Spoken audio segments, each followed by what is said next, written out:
கதைகளின் உலகத்தை காண கதைகளின் உலகம் சேனலுடன் இணைந்திருங்கள்.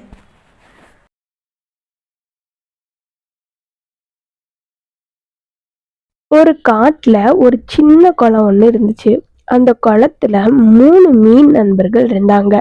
அவங்க 3 பேரும் ரெட்டி, ஒயிட்டி, பிளாக்கி.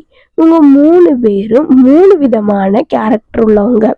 3 பேரும் ஆனா நல்ல சிறந்த நண்பர்கள். முதலாவது ரெட்டி ஏதாவது ஒரு பிரச்சனை வர்றதுக்கு முன்னாடியே அந்த இடத்துல இருந்து தப்பிச்சு போகணும்னு விரும்புவா. அது மாதிரி ஏதாவது ஒரு ப்ராப்ளம் இருந்தா அதுல இருந்து தப்பிச்சுக்கிருவா. 2வது ஒயிட்டி மீன் ஏதாவது ஒரு துன்பம் வந்தா அதுல இருந்து எப்படி தப்பிக்கலான்னு ட்ரிக்கான யோசனை செஞ்சு அதுல இருந்து தப்பிச்சுக்கிருவா. 3வது பிளாக்கி எனக்கு ஏதாவது பிரச்சனை வந்தா வந்துட்டு போட்டும், வர்றதை ஏத்துக்கிறதான செய்யணும்னு எந்த கஷ்டம் வந்தாலும் ஏத்துக்கிட்டு வாழ்றவ. இந்த 3 மீன் நண்பர்களும் ரொம்ப சந்தோஷமா அந்த குளத்துல வாழ்ந்து வந்தாங்க. ஒரு நாள் மீனவன் ஒருத்தவன் குளக்கரைக்கு வந்தான். குளத்துல நீர் கொஞ்சமா இருந்தனால நாளைக்கு குளத்துல உள்ள மீன்களை பிடிச்சிட்டு போலான்னு யோசிச்சுட்டு இருந்தான். என்ன, இன்னைக்கு குளத்துல மீன் ரொம்பவும் கம்மியா இருக்கு, தண்ணியும் அவ்வளவா இல்லையே. தண்ணி குறைவா இருக்கிறதுனால மீன்கள் தெரியலைன்னு நினைக்கிறேன். நாளைக்கு மீன்களை பிடிச்சிட்டு போலாம். இன்னைக்கு மீன்கள் பிடிச்சாலும் அது நமக்கு பத்தாது அப்படின்னு பேசிட்டு இருந்தான். இத பேசிக்கிட்டு இருந்தத ரெட்டி கேட்டா. இத கேட்டு தன்னோட நண்பர்களுக்கு போய் சொல்லணும்னு வேகமா போய் 2 நண்பர்களையும் கூப்பிட்டா.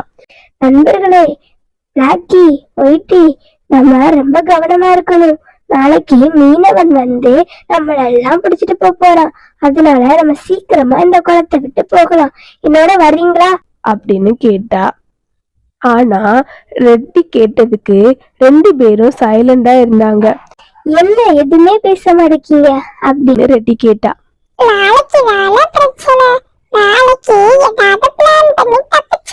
அப்படின்னு ஒயிட்டி சொன்னா. பிளாக்கி, எனக்கு எந்த கஷ்டம் வந்தாலும் நான் ஏத்துக்கிற போறேன், அதனால நான் இங்கதான் இருப்பேன் அப்படின்னு பிளாக்கி சொன்னா. சரி, நீங்க 2 பேரும் எப்படியாவது தப்பிச்சுக்கோங்க. நான் சொல்றத சொல்லிட்டேன். நான் இந்த வாய்க்கால் வழியா வேற இடத்துக்கு போறேன் அப்படின்னு சொன்ன ரெட்டி ஒரு வாய்க்கால் வழியா இன்னொரு குளத்துக்கு போய் தன்னோட உயிரை பொழைச்சுக்கிட்டா, காப்பாத்திக்கிட்டா அப்படின்னு ஒயிட்டி நினைச்சுக்கிட்டு இருந்தா.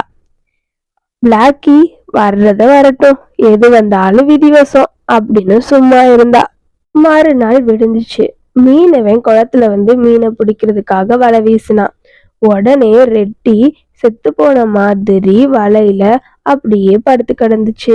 இத பார்த்த மீனவன், இறந்து போன மீன் நமக்கு எதுக்கு, நம்மளே மீன் உயிரோடு எடுத்து வளர்க்க போறோம், இது நமக்கு தேவையில்லாதது அப்படின்னு தூக்கி வீசிட்டான்.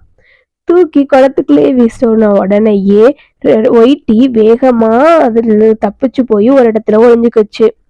பிளாக்கி வலையில மாட்டிக்கிட்டு துள்ளிக்கிட்டே இருந்துச்சு. அது தப்பிச்சு போறதுக்கான எந்த ஒரு முயற்சியுமே எடுக்கல. அதனால மீனவன் அந்த பிளாக்கிய தூக்கிட்டு போயிட்டான். 3 மீன்களும் இப்படிதான் தன்னோட உயிரை காப்பாத்திக்கிச்சுங்க. பிளாக்கி சிக்கிக்கிச்சு. இந்த கதையில இருந்து நம்ம என்ன தெரிஞ்சுக்கிறோம்னா, ஒரு சிக்கல் வர்றதுக்கு முன்னாடி தப்பிச்சு கொள்ளணும் இல்லையா. ஒரு பிரச்சனை வந்துருச்சா, அப்ப நம்ம அதுல இருந்து தப்பிச்சுக்கிறதுக்கு என்னதான் பண்ணணும்னு ஒரு முயற்சியாவது எடுக்கணும். எந்த ஒரு முயற்சியுமே எடுக்காம இருந்தோம்னா நம்ம கண்டிப்பா அந்த பிரச்சனைக்குள்ள மூழ்கி போயிடுவோம். நமக்கு துன்பம் தான் வரும். புத்திசாலித்தனமா பிரச்சனைகளை நம்ம கையாளணும். இந்த கதை உங்களுக்கு பிடித்திருந்தால் லைக் பண்ணுங்க, சப்ஸ்கிரைப் பண்ணுங்க, எல்லாருக்கும் ஷேர் பண்ணுங்க. Thank you for watching. We will see in the next video.